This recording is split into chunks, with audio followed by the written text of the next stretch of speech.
Perfect. Perfect. Perfect.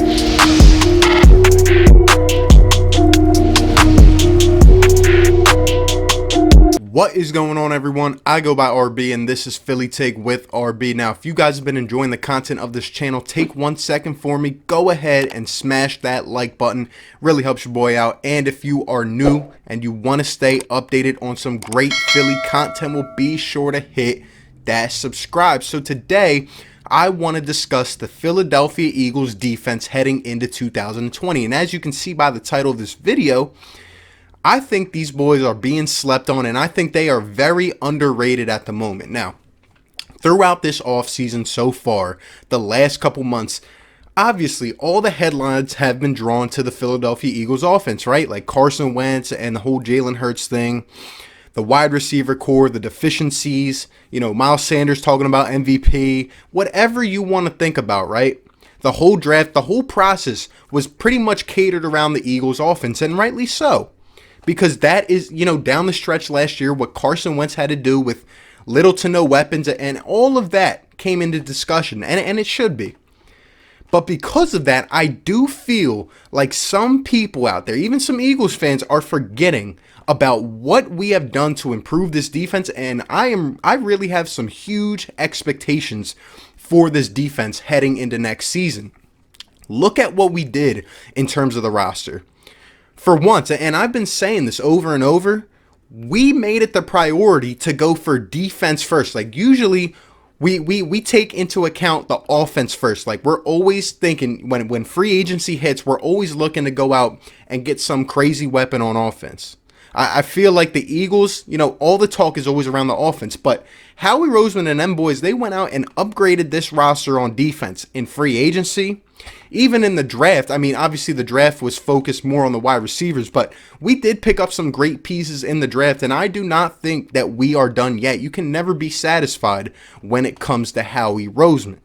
Now, last season, the Eagles offense ranked 14th overall, and the Eagles defense ranked 15th. But when you start to look into it more, obviously the Eagles, we always have a good run defense. We always do. And last year we were 3rd overall in run defense. But in terms of the pass, we know for years we have it has come normal to us to watch guys like Jalen Mills and Rasul Douglas and guys like that out, guarding these star wideouts. And last year we were 22nd overall in takeaways. We were 19th against the pass.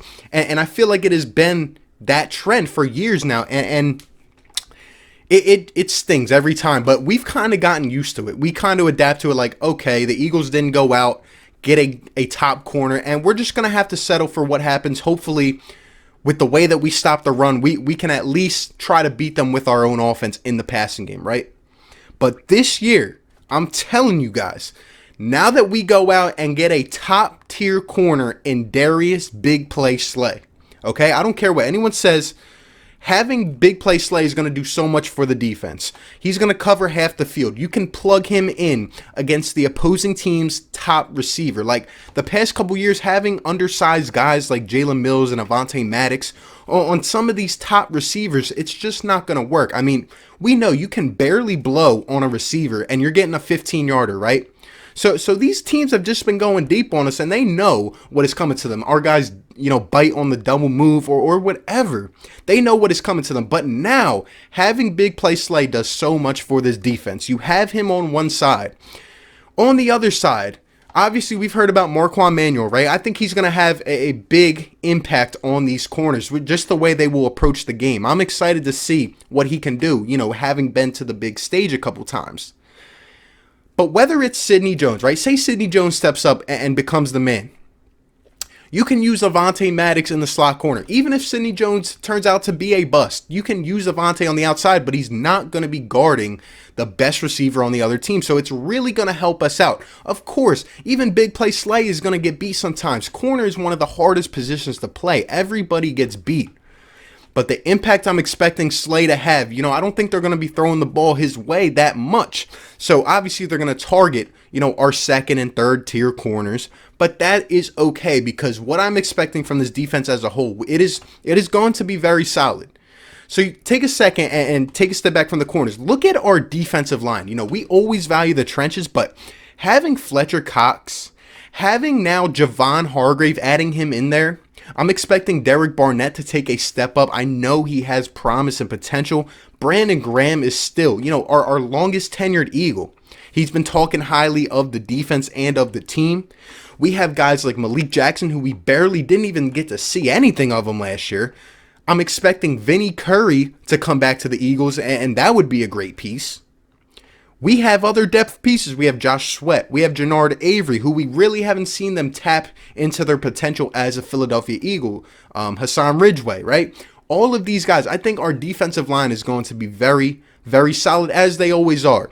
They're, like I said, they're always solid in terms of negating that run. And we force teams to beat us in the air, and most of the times they have these past couple years.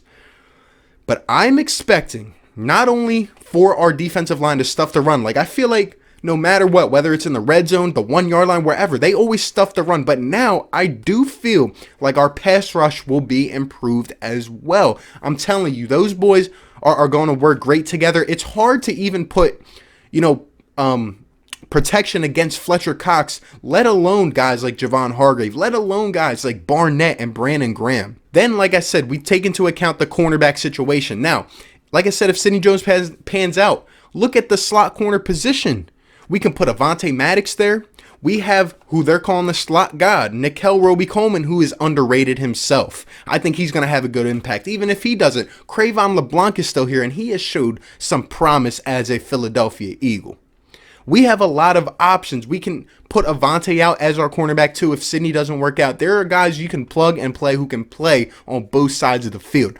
Looking at the safeties as well, Rodney McLeod and Will Parks have been training with Malcolm Jenkins, right? Will Parks was another underrated guy. I love the way he approaches the game. He is an underrated piece for the bench as well. I think he's going to be a great depth piece who we can plug in on a couple downs per drive. We have Rodney McLeod, who I just mentioned. I think now that Malcolm is gone, I mean, obviously there's times when McLeod doesn't look like he has a hold of himself, but overall he's a pretty steady safety, right? He's a pretty steady safety at the free safety. I think he's going to be very, very efficient for this team, and I think he's going to take that responsibility and kind of take over and say, I will lead these guys now. Malcolm's not here. It's my job, and I've seen some of that from him already. So you have him. You have Will Parks. Kayvon Wallace, a steal in the 4th round, who everyone keeps talking highly of. The guy just got an Eagles tattoo on his shoulder this morning. I saw it on Twitter. His attitude, his physicality, the way he's very versatile as a defender, the way you can move him all over the field, I think he's going to have an impact. I'm telling you, one of my predictions is that he ends up starting week 1 for this Eagles team. I'm telling you, it could really happen. You still have Jalen Mills. I've never been the highest guy on Jalen Mills, but when he came back from injury last season, he did not play bad by any means. He didn't play great, but he did not play bad. He held himself up, taking over a big role, coming back off a huge injury. Overall, when you look at this Eagles defense, like I've been saying, linebacker is the most questionable position. Do you put in Nathan Gary, who's decent, right? Do you put in TJ Edwards, who is apparently on the come up? We drafted Davion Taylor, Sean Bradley. These guys are projects, but if one of them blossoms, that would be very, very solid for this Eagles team. We've heard about Duke Riley, who came over from Atlanta. He has some experience under him, but obviously he has to show some more as well. The linebacker position is going to be very key. I don't think we're done. I think we go out and target a couple more. Nigel Bradham is a name that keeps popping up. I could definitely see him reuniting with the Eagles for less money because he knows the locker room, the situation, the culture. He has been the leader of those guys for years. He has won a Super Bowl here. I think he would be a great signing. But whatever happens there, all we need is a couple guys to step up. And overall, with everything else around them, I'm telling you guys, as long as Jim Schwartz coaches up to his abilities, we know Jim Schwartz likes to play, a little conservative. We know he doesn't like to send a lot of pressure, and maybe he won't.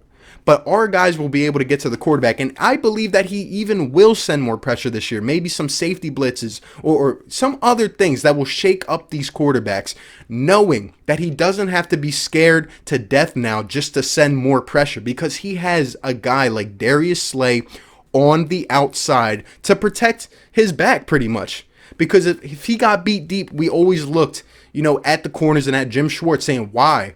Why are you leaving these guys out on an island? But now you can do that, right? You can do that.